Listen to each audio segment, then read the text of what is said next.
आपल्याकडे दोन पद्धतीचा पोटॅश आहे, एक एमओपी आहे, एक एसओपी आहे. बरोबर. एमओपी मला स्वस्त वाटतं म्हणून मी एमओपी ची निवड करावी.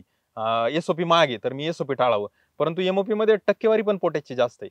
मग असं का की टक्केवारी जास्त आहे पण खत स्वस्त आहे आणि एसओपी मध्ये म्हणजे सल्फेट ऑफ पोटॅश मध्ये टक्केवारी कमी आहे आणि खत महाग आहे. तर याचं काय कारण किंवा या दोन पैकी मी कोणतं निवडू, तर याविषयी एकदा बोलूया आपण. निश्चितच. आता पहिला एक मुद्दा आपण बघूया की महाग का हा. आहे, याच्यावर आपण बोलू. नंतर आपण त्याचा उपयोग, फायदे वगैरे त्याच्यानंतर जाऊ. महाग काय आहे? जे एमओपी असतं शेतकरी बंधूंनो, एमओपी जे आहेत त्याच्या खाणी असतात आणि त्या खाणीमधून ते खत काढलं जातं आणि डायरेक्ट शेतकऱ्यांना आपण म्हणजे जे काय आपण खतामध्ये ते त्याचा वापर करतो. त्याच्यामुळे त्याच्यावर कुठल्याही प्रकारची प्रक्रिया होत नाही. त्याच्यामुळे खाणीतून डायरेक्ट आपण जे तयार करतो आणि जमिनीमध्ये वापर करतो. आणि एसओपी जे आहे, एसओपी जे काय पोटॅश खाणीतून आपण काढतो त्याच्यावरती सल्फ्युरिक ऍसिडची प्रक्रिया केली जाते आणि त्याच्यानंतर प्रक्रिया केल्यानंतर ते त्याचं एसओपी तयार होतं आणि मग ते आपण मार्केटमध्ये विकतो. मग त्या खतावरती प्रक्रिया होत असल्यामुळे ते खत थोडंसं महाग आहे आणि एमओपी जे आहे ते स्वस्त आहे, कारण की ते डायरेक्ट खाणीतून आपण आपल्या पिकामध्ये येतं. म्हणून हा एक प्राइस मधला फरक आहे. दुसरं, एमओपी वापरला पाहिजे की एसओपी वापरला पाहिजे. पहिलं तर एमओपी मध्ये काय आहे, एमओपी मध्ये 60% आपलं पोटॅश आहे. एमओपी मध्ये दुसरा एक घटक आहे क्लोराईड. लक्षात घ्या, एमओपी म्युरेट ऑफ पोटॅश मध्ये क्लोराईड हा एक ऍडिशनल घटक त्याच्यामध्ये आहे. एसओपीचं जर आपण बघितलं तर एसओपी मध्ये पोटॅश जे आहे ते 50% आहे आणि सल्फरची मात्रा जी आहे 17 ते 18% सल्फरची मात्रा एसओपी मध्ये असते. एसओपी मध्ये क्लोराईडचा अंश नसतो, बिलकुल नाही. हे लक्षात घ्या. म्हणजे आपल्याला ज्या वेळेला आपण एसओपी निवडायचं की एमओपी निवडायचं हे जर ठरवायचं असेल तर आपण पीक कोणतं लावतोय हे ठरवणं गरजेचं आहे. जे पीक क्लोराईड सहिष्णू पीक आहे किंवा सहनशील पीक आहे अशा पिकांमध्ये तुम्ही एमओपीचा वापर करू शकता. जसं मक्का पीक असेल किंवा शुगर केन असेल किंवा सोयाबीन, या पिकामध्ये क्लोराईड सहनशील करण्याची क्षमता आहे. म्हणून अशा जमिनीमध्ये तुम्ही एमओपीचा वापर किंवा अशा पिकांमध्ये तुम्ही एमओपीचा वापर करू शकता. परंतु एमओपी मध्ये क्लोराईड असल्यामुळं ज्या जमिनीमध्ये, लक्षात घ्या शेतकरी बंधूंनो मी काय म्हणतोय, ज्या जमिनीमध्ये सोडियमची मात्रा जास्त आहे अशा जमिनीमध्ये तुम्ही एमओपी टाळायचं, कारण की त्याच्यामध्ये असलेलं क्लोराईड आणि हे सोडियम दोन्ही एकत्र येतं. सोडियम क्लोराईड तयार होतं. सोडियम क्लोराईड म्हणजे आपलं मीठ आहे आणि मीठ जे जमिनीमध्ये जास्त, क्षारता जास्त होते, जे काय अन्नद्रव्य आहे ते फिक्स होऊन जातात, पिकाला मिळत नाही. म्हणजे हे तुम्हाला म्हणजे लक्षात घेणं गरजेचं आहे.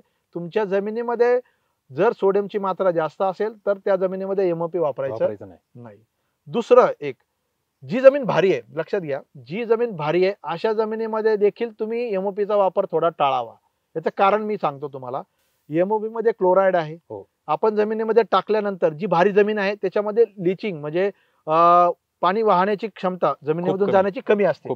मग अशा वेळेला काय होतं की जमिनी एमओपी मधलं जे क्लोराईड आहे ते त्याच ठिकाणी जमिनीमध्ये अडकून राहतं. ते खाली निचरा त्याचा होत नाही. म्हणजे शक्यतो ज्या भारी जमिनी आहेत त्या जमिनीमध्ये तुम्ही जे काही एमओपीचा वापर आहे तो थोडासा टाळावा. त्या ठिकाणी तुम्ही एसओपी वापरलं तर अधिक चांगलं. एसओपी मध्ये जे आपण मगाशी बघितलं की दोन अन्नद्रव्य आहे, एक तर पोटॅश आणि सल्फर. हे दोन अन्नद्रव्य आपल्या एसओपी मध्ये आहेत. एसओपी वापरायचं कधी, ज्या जमिनीमध्ये मगाशी मी म्हटलं ज्या जमिनीमध्ये सोडियम आहे त्या जमिनीमध्ये तुम्हाला एमओपी वापरायचं नाही, तिथे एसओपी वापरायचं. ज्या जमिनीचा पीएच जास्त आहे अशा जमिनीमध्ये तुम्ही एसओपीचा वापर करायचा. लक्षात घ्या, एसओपीचा वापर ज्या जमिनीमध्ये पीएच जास्त आहे त्या जमिनीमध्ये तुम्ही एसओपीचा वापर करा. कॅल्शियम कार्बोनेट चुनखडी ज्या जमिनीमध्ये जास्त आहे त्या जमिनीमध्ये तुम्ही एसओपीचा वापर करू शकता. आपली जी काही भाजीपाला पिकं आहेत किंवा जी काही फळ पिकं आहेत ज्या पिकांना क्लोराईड म्हणजे वापरल्यानंतर किंवा क्लोराईड मुळे टॉक्झिसिटी येऊ शकते अशा पिकांमध्ये शक्यतो तुम्ही एमओपी टाळावं.